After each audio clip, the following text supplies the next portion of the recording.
It's time for another Dice Tower review with Robert Geistlinger. The universe has just exploded into shape, and it's going to need some architects to design it and mold it to their will. Today we're going to take a look at a game where we're going to do just that, but we're going to represent it with marbles. Today I'm taking a look at Stellium.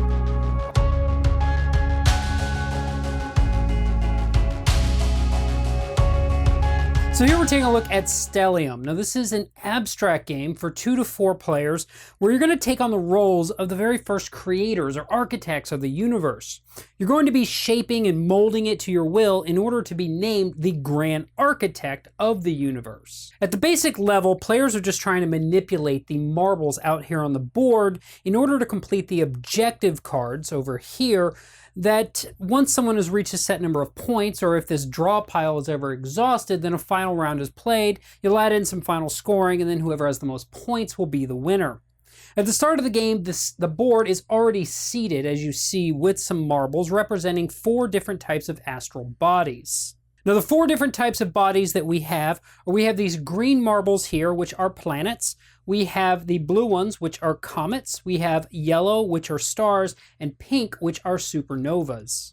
However, these marbles aren't just different colors, they're also different textures. And this is important because when you're reaching into this bag, you've got to kind of feel for what you're looking for. So these green marbles here, they have a smooth finish to them. The blue ones here, they have a rough finish. The yellows, the stars here, they have like a grainy sort of finish. And the pink ones are uneven in their finish. So at the start of a turn, a player is going to reach into this bag, and again, they have 5 seconds to feel around for what they want. Let's say I wanted a star. I might try to find something with a rough finish, and there I go. I pulled out a star. Now, once you draw out a marble, you're going to have to place it out on the board into a legal space. Each of the marble has a different placement. Well, most of the marbles have a similar placement rule with the exception of the comet, but all of the marbles have a different effect that applies when they happen. You can place the marbles anywhere other than these in-between spots, which are known as black holes, and we'll cover those here in a minute. When placing the green marble, the planet, what's going to happen is we place it into a galaxy, and then we're going to switch the placement of another planet and something adjacent to it. So if I placed here, I could switch these two as so. Now you can't place the planet that you just played. When placing a star into a galaxy, it's going to allow us to rotate that galaxy, but we need to make sure that we still go ahead and line up. And I apologize, I did not line these up at the beginning. So that board was definitely off. But so we place this star here, and we can rotate this however we wish. We still need to line up these little lines. We can rotate as far as we want, except we can't go all the way 360 degrees.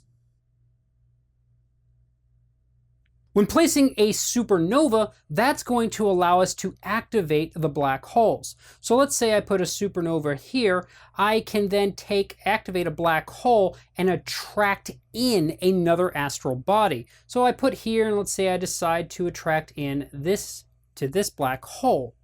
The only exception here is that I can't attract in the supernova that I just played. The final astral body does have a little bit different to it in terms of the way it's played, and that's the comet. When the comet's played, it doesn't go into an empty spot. Instead, what you actually do is you put it into the spot of another astral body, and it's going to cause a collision. So let's say I decided to put it here. It's going to take the place of this and then cause an outward collision, replacing in a straight line all the way to the end of the board. And this can cause marbles to be ejected from the board. Now, in addition, each player at the table starts out with these 4 influence tokens representing each of the 4 different types of marbles in the game. And typically you could just place them like so that they're on your player board. I tend to leave them off to the side, but I believe this is the actual position for them. It's a good spot to do it. These allow me, if I draw a marble from the board, from the bag that I don't wish to use, let's say that I'm bad at figuring out which one, or even if that one wasn't in there.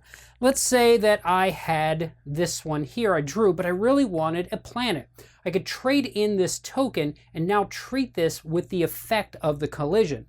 These will act the exact same as they normally. The planet one is the only one that's a little different in that when I place it, if I used it on this one, instead of causing a swap between a planet and another astral body, it would actually cause a swap between a supernova and another body. Or if I had replaced a star, then I would cause a swap from a star with another planet body. Now, another note about these is that at the end of the game, any of these that I don't use are still worth a victory point. Any of them that I use during the game would not. So there's 4 victory points. In order to swap these out, I am spending victory points to do so. After a player has placed their marble and then taken the action, then what's going to happen is they're going to get a chance to validate any objectives that they currently have in their hand. So they're going to be checking out on the board to see if any of these things exist. So I happen to know that during the earlier part of this game, we actually did create this particular objective. So let's go over the board and look at how we would do that. So the objective we're looking for is to have these 3 like this, and right here we have it. So we're going to state that we have validated this objective, and then we're going to remove all but one of the marbles associated with this objective. So I might remove these 2, and these will go back to the bag, and that will then make this objective go face up in front of me for 4 victory points, or stelliums as they're called in this game. And there are various types of objectives in the game. We've got such as this one here, which means that we have to have 2 red and 2 pink, and 2 yellow. So let me see if we could set that one up real quick just so we can see what it would look like. So that would validate that objective there. We would have that one. Or we have these here, where the player must get as many of these symbols as possible into where they need them to be. So in the case of this one here, we need to have as many greens lined up on their corresponding green. And we would score based on how many there are. So here we have 1 on its green. I think it might be the only one we have. And you could tell based on their things. So we don't have, we just have the 1. So if we did it as 1, then we're going to score it this way. And we would put it face down or face up in our pile with the 1. But if we happen to say line up 6 of them, well then this could, or 4 plus rather, then this could be worth 6 victory points at the end of the game. And there are going to be other ones here where we want to try to get supernovas at the center. So if we were to validate this one right now, well, we have 2 supernovas at the center, so we would score this as 2 points and we could remove one of them. Now along the way, at some point, galaxies might be completely empty. If at any point a galaxy is completely empty, then the player who caused it to be empty would draw 5 marbles from the bag, and then starting with the player counterclockwise from them, that person would get to place one of those marbles on one of the 4 starting positions, going around until all 4 positions have been refilled, and then the final marble would be returned to the bag. Once players validated any objectives they wish to, and you can do as many as you have the ability to do, but you're only going to have 3 in your hand, so that would be the max. Then you're going to get to select a new one from the face-up supply. Again, you do have a hand limit of 3 of unachieved objectives. So if you wish to take one into your hand and you already have 3, you're going to have to discard one in order to do so. But you can take one of these and add it to your hand, thus giving you another unachieved objective, and the space would be filled in. The game goes round and round like this until a player at the table has enough objectives to reach a certain number of points, depending on the player count, or if this deck is ever depleted, in which case you will finish the current round around so that every player has had an equal number of turns, and then you'll proceed to final scoring. Players will get the points printed on their objectives that they have validated. They'll get 1 point for each of these unused tokens, and then you'll get color bonuses. You'll notice that objectives have colors, and they come in 4 different. You get 1 point for each of the colors that is in your set of completed objectives. So if at the end of the game, let's say these were my completed objectives, I would get an additional 3 points here. So let's say that this was my final total here. I would get 6, 9, 11. I haven't used any of my tokens, so that'll give me 15 points. And then I would get an additional 3 for having 3 of the colors. Therefore, I would score 18 points. Once you total that up, whoever has the most points is the winner and is declared Grand Architect of the Universe. So that's a look at Stellium.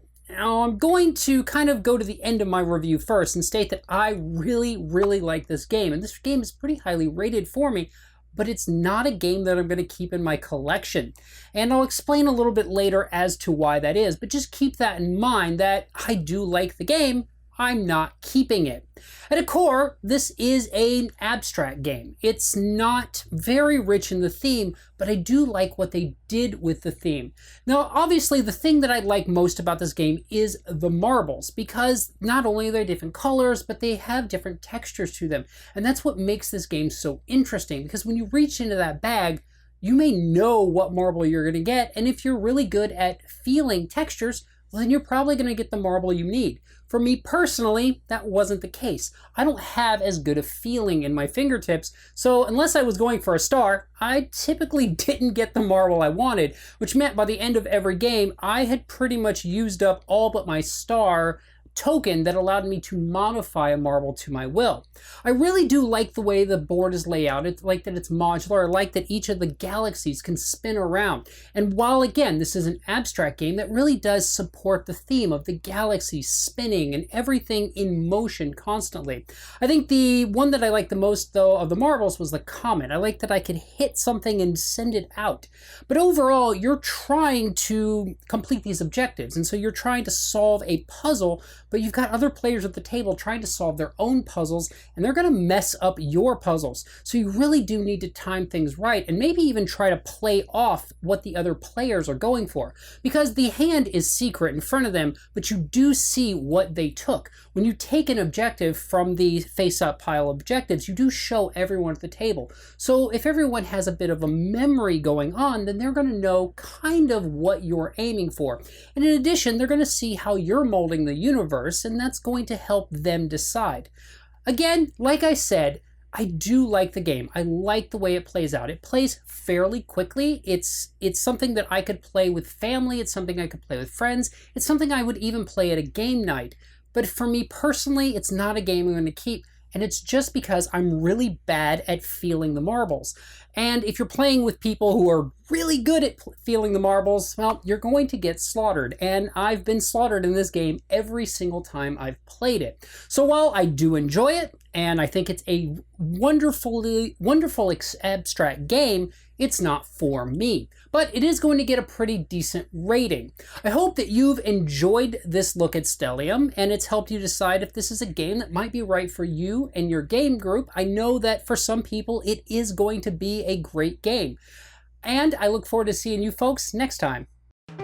Thanks so much for watching the Dice Tower videos. Find more great videos and reviews, as well as our top-rated audio podcast at Dicetower.com. You can also find other great shows at Dicetowernetwork.com. I'm Eric Summerer, and you've been watching The Dice Tower. The Dice Tower is sponsored by Cool Stuff Inc., where you can find great games for great prices. Cool stuff in stock. Check them out at CoolStuffInc.com.